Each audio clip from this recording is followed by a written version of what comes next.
નમસ્કાર. આજે આપણે એક એવી પ્રાર્થનાની વાત કરવાના છીએ જે ખરેખર ખૂબ જ અનોખી છે. એવી પ્રાર્થના જે કશું માંગતી જ નથી પણ માત્ર શુદ્ધ હૃદયથી નમન કરે છે. 1 મિનિટ માટે વિચારો.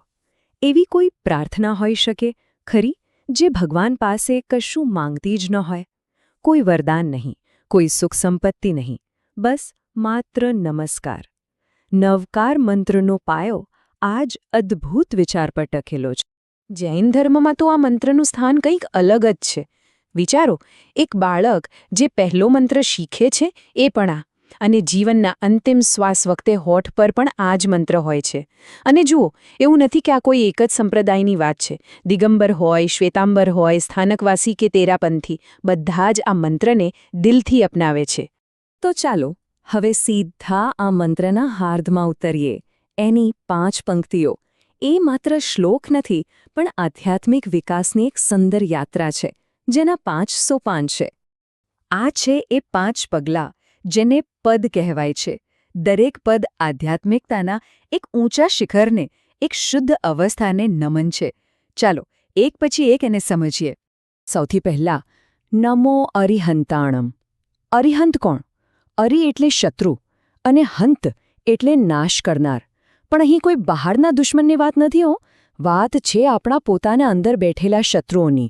ક્રોધ, અભિમાન, લોભ, જેણે આ બધા પર જીત મેળવી લીધી અને કેવળ જ્ઞાન એટલે કે સંપૂર્ણ જ્ઞાન મેળવ્યું, એ છે અરિહંત. બીજું પદ છે રમો સિદ્ધાનમ. સિદ્ધ એટલે એવા આત્માઓ જેમણે હવે બધા જ કર્મોના બંધન તોડી નાખ્યા છે. એ જન્મમરણના ફેરામાંથી હંમેશા માટે આઝાદ થઈ ગયા છે. બસ હવે માત્ર અનંત સુખ અને અનંત શાંતિ. પછી આવે છે નમો આયર્યાણમ. આ નમસ્કાર છે આચાર્યોને. આચાર્ય એટલે સંઘના વડા, એવા ગુરુ જે સાધુ સાધ્વીઓને સાચો માર્ગ બતાવે છે અને ધર્મના સિદ્ધાંતોનું રક્ષણ કરે છે. એ પરંપરાના સાચા રખેવાળ છે. ચોથું પદ છે નમો ઉવજ્જાયાણમ. આ નમન છે ઉપાધ્યાયોને. ઉપાધ્યાય એટલે એવા જ્ઞાની શિક્ષકો જેમની જવાબદારી છે કે શાસ્ત્રોનું ઊંડું જ્ઞાન આવનારી પેઢી સુધી પહોંચે. એ જ્ઞાનની જ્યોતને પ્રજ્વલિત રાખવાનું કામ કરે છે. અને છેલ્લું 5મું પદ નમો લોએ સવ્વ સાહુણમ. આ પદ આ મંત્રને ખરેખર સાર્વત્રિક બનાવી દે છે. લોએ સવ્વ એટલે કે આખા બ્રહ્માંડમાં. આ નમસ્કાર છે એ તમામ સાધુ સાધ્વીઓને જે કઠોર વ્રતોનું પાલન કરીને આત્મકલ્યાણના માર્ગે ચાલી રહ્યા છે, પછી ભલે તે ગમે ત્યાં હોય, ગમે તે સમય હોય. સારું, તો આપણે 5 પદ તો સમજી લીધા, પણ હવે આવે છે સૌથી રસપ્રદ સવાલ.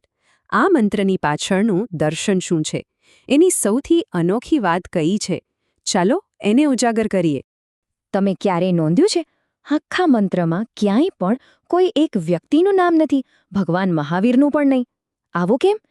આટલી મોટી પ્રાર્થના અને કોઈનું નામ જ નહીં? બસ આ જ તો આ મંત્રની સુંદરતા છે.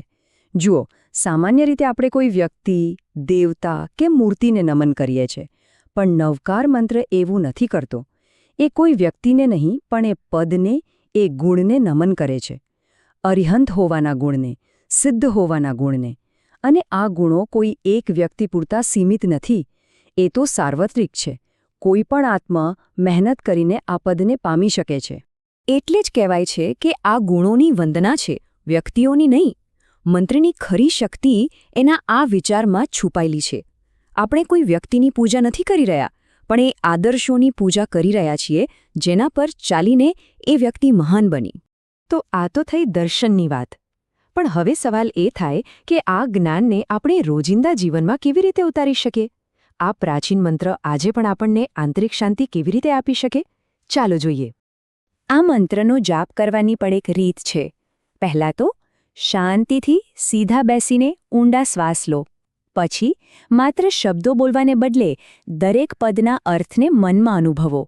અરિહંતને નમન કરતી વખતે એમના વિતરાગ ભાવને યાદ કરો. સિદ્ધોને નમન કરતી વખતે મોક્ષના આનંદને અનુભવો. આ રીતે જાપ કરવાથી એ માત્ર રટણ નહીં પણ એક ઊંડું ધ્યાન બની જાય છે. અને હા, આ મંત્ર વિશે કેટલીક રસપ્રદ વાતો પણ છે. જેમ કે આ મંત્ર જે ભાષામાં છે, અર્ધ માગધી પ્રાકૃત, એ ખુદ ભગવાન મહાવીર બોલતા હતા. એમાં બરાબર 35 અક્ષરો છે, જેને ખૂબ શુભ માનવામાં આવે છે. અને સૌથી અદ્ભુત વાત, ભારતીય પરંપરામાં કદાચ આ એકમાત્ર એવી પ્રાર્થના છે જે કોઈ દેવતાનું નામ લેવાને બદલે આધ્યાત્મિક અવસ્થાઓને વંદન કરે છે. ખરેખર અનોખું છે, નહીં? તો અંતે આપણે એટલું જ કહી શકીએ કે નવકાર મંત્ર કોઈ માંગણીપત્ર નથી, કોઈ અરજી નથી. એ તો એક ઘોષણા છે, એક એલાન છે. એ આત્માની અનંત શક્તિની ઘોષણા છે. એ કોઈ ભૌતિક વસ્તુ મેળવવા માટે નથી, પણ આપણી અંદર રહેલી દિવ્યતાને ઓળખીને એને નમન કરવા માટે છે. એ એવા માર્ગ પ્રત્યેની શ્રદ્ધા છે જે દરેક માટે હંમેશા ખુલ્લો છે.